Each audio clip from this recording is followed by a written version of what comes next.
In 2003, Disney Pixar released Finding Nemo, the story of an overprotective father named Marlin and his search for his only son, Nemo. The story has all the typical character growth you might expect from this type of family friendly story. Nemo gets caught by a diver shortly after our story begins. Marlin frantically tries to chase after the boat that Nemo was taken into. Thus, Marlin's adventure begins. Thrust into a vast and dangerous ocean, he meets an unforgettable cast of characters along the way. Hey, From the adorable, memory-impaired Dory. It passed by not too long ago. A white one? Hi, I'm Dory. Where? Which way? It went, this way. It went this way. Follow me. Thank you. Thank you. Thank you so much. To a trio of friendly sharks. No! Nemo! I don't get it. Sea turtles. So, what brings you on this fine day to the EAC? Well, Dory and I need to get to Sydney. Dory! Dory, is she all right? A little blue. She is sub-level, dude. Dory! Dory! Dory! Oh, Dory. Oh, I'm so sorry. This is all my fault. It's my fault. 29:30. Ready or not? Here I come. There you are. Let's get you back. And even whales. Oh, look, krill. Move, Dory! Move! Along the way, Marlin learns how to take risks and comes to terms with Nemo taking care of himself, while Nemo learns exactly how to do just that with his own more confined adventure inside a tank full of sea creatures dying to see the. Do you know where my dad is? Honey, your dad's probably back at the pet store. Pet store? Yeah, like, I'm from Bob's Fish Mart. At Palace. Fisherama. Mail order. eBay. So, which one is it? I'm from the ocean. Ah, the ocean. The ocean! Ah! He hasn't been decontaminated yet. Jacques! Oui. Clean in. Oui. Ocean! Ouh, la mer. Bon. Voilà, he is clean. Wow, the big blue. What's it like? Big and blue. I knew it. I was 13 when this movie came out, and I saw it with my older sister and nephew in the theater. It immediately became my favorite Pixar film, so naturally, as a young gamer with a young nephew that enjoyed video games as well, I went out and I bought the tie-in game. If there's one thing I remember about this game from my youth, it was that it was not my typical gaming fare. I was used to games like Crash Bandicoot and Metal Gear Solid. And I didn't get many games back then, so to purchase a game that I wasn't absolutely certain I would enjoy was a rare commodity because I wouldn't have known when I would get another game. So, unsurprisingly, the game was not very entertaining for 13-year-old me. The biggest shock for me, however, was that the game couldn't hold the attention of my nephew, who was at the time 3 years old, for more than a few minutes. This is the reason I decided to revisit this game, to see if my memory from 14 years ago still holds up today. Can 27-year-old me find entertainment that 13-year-old me couldn't? Or is this game as awful as I remember it being? Just keep swimming, just keep swimming, just keep swimming, swimming, swimming. What do? We swim. The game opens as naturally as any Pixar movie. The Pixar lamp hops into frame and brutally murders the eye in Pixar. I say brutally murders because that seems to be a theme in this game, but I may be getting ahead of myself.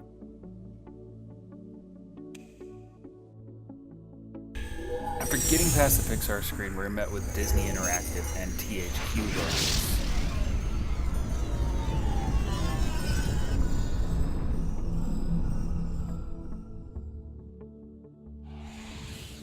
THQ.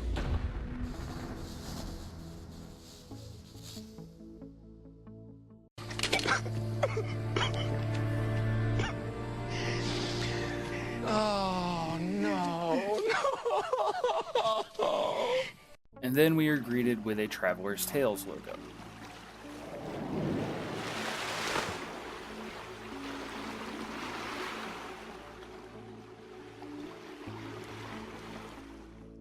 Once you've stopped crying and questioning your decision-making skills, you will next be greeted by a level select screen. and I hope you enjoy what you see, because you will be here a lot.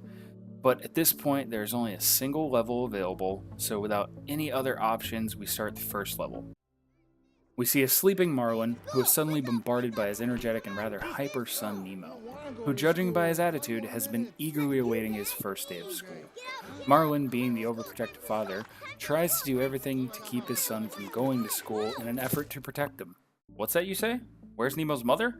What happened to his fin? Why is Marlin so protective of his son? What are you not telling us? Well, in a rather confusing decision, the video game adaptation of Finding Nemo leaves you to wonder at the answers to all of these questions, as the game doesn't at any point explain any of this. The movie does a wonderful job of setting up Marlin's overprotective nature as a father. Losing his wife and most of his unborn children to an attack by a barracuda, Marlin is left with only a single egg which had been damaged in the struggle. It wasn't so easy. Because a lot of other clownfish had their eyes on this place. You better believe they did. Every single one of them. Mm-hmm. You did good. And the neighborhood is awesome.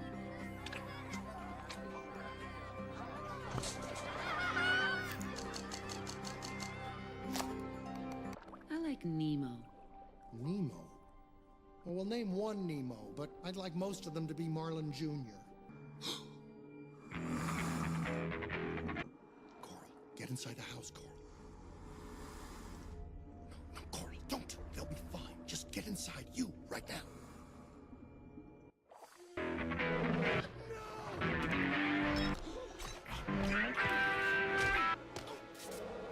For whatever reason, the developers left out one of the most important scenes from the movie, but left in all of the character traits that were a direct result of the events of that scene. I can't begin to fathom why this seemed like a good idea, but if you hadn't seen the movie before playing the game, you would be left with several questions and are literally never given any answers. Most of the levels in the game follow the same basic formula. The overall point of each level is to get to the end, though some have an actual objective like finding hidden characters in the level or finding objects in the level that will help you meet your goals. For the most part, however, you'll be swimming to the right or in whatever direction the game points you and finding a way past a few obstacles along the way. So now we can't move them. Guess you'll never get to school, Nemo. Here, let me do it, Nemo. Oh, gee, I can't move them. Oh, well, we'll have to go home now. Just keep swimming, just keep swimming, just keep swimming, swimming, swimming. What do? We swim. Every level has multiple side objectives, from bubble rings to swim through, hidden pebbles to find and place on the pedestal of matching color, and bounce sections where you have to hit all of the pads before reaching the end of the section, just to name a few. For completing these objectives, which can actually be pretty damn difficult sometimes, you will receive a gold star. Gold starfish? Okay, I can forgive Nemo for the kidnapping offense as he's only a child, but Marlin should be ashamed of himself given the situation. While we're on the subject of horrible crimes, let's talk about how the game rewards the player for the simple act of murdering innocent sea creatures. The first level will not end until you indiscriminately murder two clams, with bubbles of all things. Of all the things that Marlin should be concerned with, he has absolutely no objection to his son doing this. And considering the fact that in the later levels, you're literally given a murder quota, I can see why. Gold stars for murder. For clownfish is not that funny. On a less violent note, there are the race and chase sections. Come on, Nemo! Race ya! The absolute most difficult thing about these sections is the controls above all else. You're first introduced to the races, and these can be forgiven a bit, as I got further into the game, I found them becoming easier, and I think I was just getting used to the jarring shift and control schemes. For these, you can face either toward or away from the camera, and there are things like rings to collect and obstacles to avoid, as well as the occasional shark or testicle-covered anglerfish to avoid attacks from. I thought you said this was the less violent part. You're being chased by hungry sharks and anglerfish. This can't be the less violent section. Why do you lie to us? Well, you see, in these sections you can lose by being attacked by your pursuer. However, in both cases, you are not met with death if this happens. Here, look. Now, where was I? Oh yes, testicle-covered anglerfish. No, I'm serious. This is a female anglerfish, and it likely has multiple sets of testicles. You see, male anglerfish are much smaller and, honestly far more approachable, and the mating routine for these creatures is such that the male gets, well, totally screwed. The male attaches itself to the female and just sort of melts away until there's nothing but a pair of fish balls left, and the female decides when to use these to reproduce at a later date.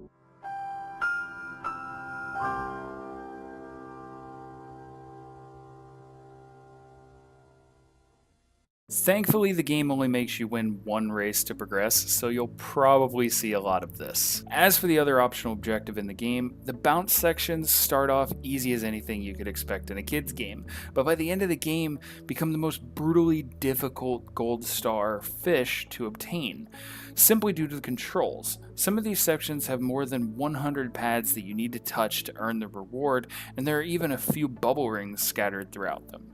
But the controls will absolutely screw you over every time, as it is damn difficult to get the character to jump off of one pad to the next, and this particular task happens to be the most diverse in the game. The mines in the minefield level explode after 3 bounces, and have paths that lead to dead ends, and if you hit one more than once before clearing that section, you're done for. The enemies in the later level equivalent are completely invulnerable, and if you go too far forward and can't get back because of the controls, they will come for you and murder you, and there won't be any bubbles to lighten the mood.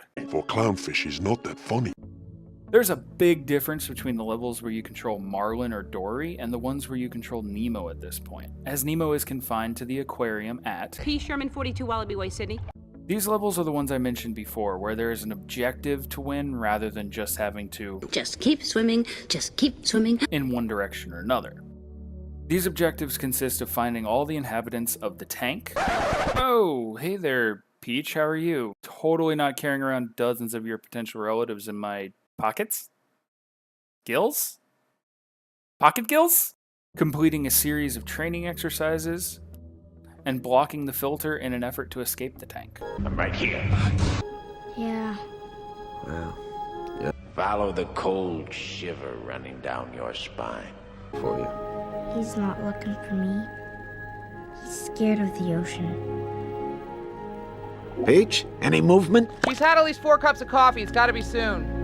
Keep on him. Downplay the innocent with me. You've known all along. All drains lead to the ocean, kid. Wow. How many times have you tried to get out? I've lost count. Did you think it was coincidence? So many good things all happening for you. All for you. These levels also introduce some new side objectives. In the level Training with William to Fish, you have to push a ball through a series of rings in order to complete the level. This shows up again as a side objective attached to a gold starfish in the level called The Plan. In the tank levels, nothing can kill you as you would expect from being a fish in a tank. However, there are objects that will briefly stun Nemo if he touches them.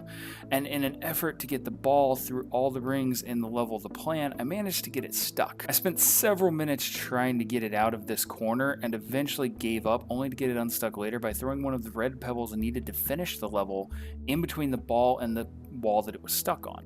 The issue I have with this is that this is the only place in the level where this can happen, as there are bubbles streaming from all other potential spots where the ball could get stuck. Speaking of bubbles, as there are no enemies in these levels for you to use the bubbles against, they have completely turned against you and are literally the only thing in the tank that can harm Nemo. This isn't really a complaint as they're easy enough to avoid, it just stuck out to me that the same bubbles you've been swimming through, pushing that damn ball through, and relying so heavily on to meet your murder quota, For clownfish is not that funny. now suddenly have defected and joined forces with the clams. Clams are stupid. Thank you, Tad, we appreciate your input. I'm obnoxious. We get it! Eventually, the dentist at P. Sherman 42 Wallaby Way, Sydney. will take Nemo was a out of the fucking tank and give ambush. to his niece as a present. She immediately attempts to assassinate Nemo in the bag, and Willem the Fish pulls some serious next-level James Pond moves to save it. There was a firefight!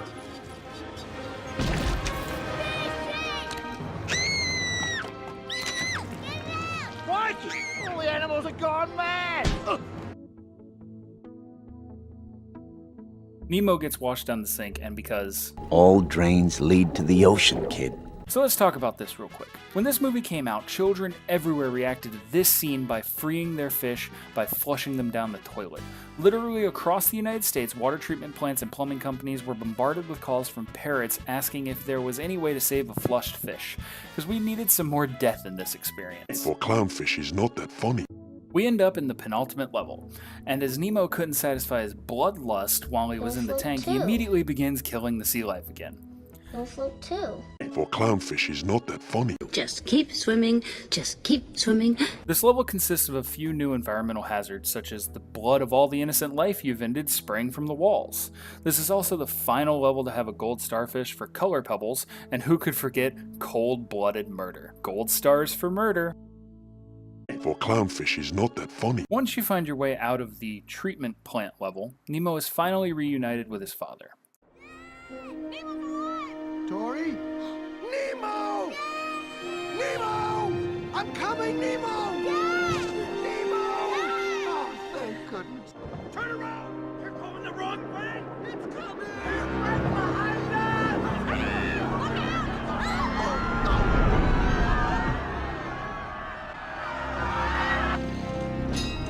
And there is one more very simple level before the game ends. Swim in circles, telling fish trapped in a net to swim down. I'm going to pretend that Nemo and Marlin are doing this out of kindness and not for the sole purpose of saving the life of Dory, but honestly, we have seen enough evidence to know the truth. Nemo and Marlin have no regard for other sea life. For clownfish is not that funny. Overall, Finding Nemo isn't all that bad. The music is good and creates an atmosphere that pairs well with the setting of the levels. The control issues are the biggest flaw, but the sections that these are present in are widespread enough that it doesn't ruin the overall experience.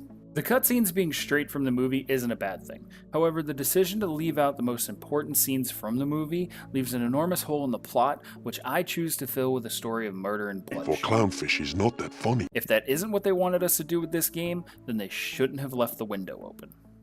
The levels have plenty going on, and only a few of them leave anything to be desired, as some of them take a matter of minutes to finish, while others can take up to a half an hour. The level select screen shows you exactly what gold starfish you are missing from each level. However, during my playthrough of the game, I couldn't figure out what these unmarked stars were for on any single level, and I did replay a few to try. Speaking of the level select screen, you're going to see it a lot. The game throws you back to this screen every single time you beat a level, and sometimes the game cuts what should be a single level into two just to throw you back to this screen in between. It's a little much. All in all, the game isn't as bad as I remember it being. It's not as awful or unplayable as I recall it being, aside from the small control issues and some of the major plot points missing from the film. I actually enjoyed my time replaying it. A fan of the film would have fun reliving it through the game after not having seen it in a while. I cannot, however, recommend a 100% run of the game, as it is just too simple. I was only able to bring myself to replay 2 levels in my time with it, and even that was rather tedious, as most of the levels are so easy you can complete them without even trying. The clunky and sometimes jarring shifts in controls make some of the gold starfish very difficult to get, though none seem completely impossible, other than the ones that have no indication of how to get them. Finding Nemo has its flaws, but the game is a fun and entertaining adaptation of a classic film, and will be fun for even the most mild Pixar fan. Bonus points if you like murder. For clownfish is not that funny.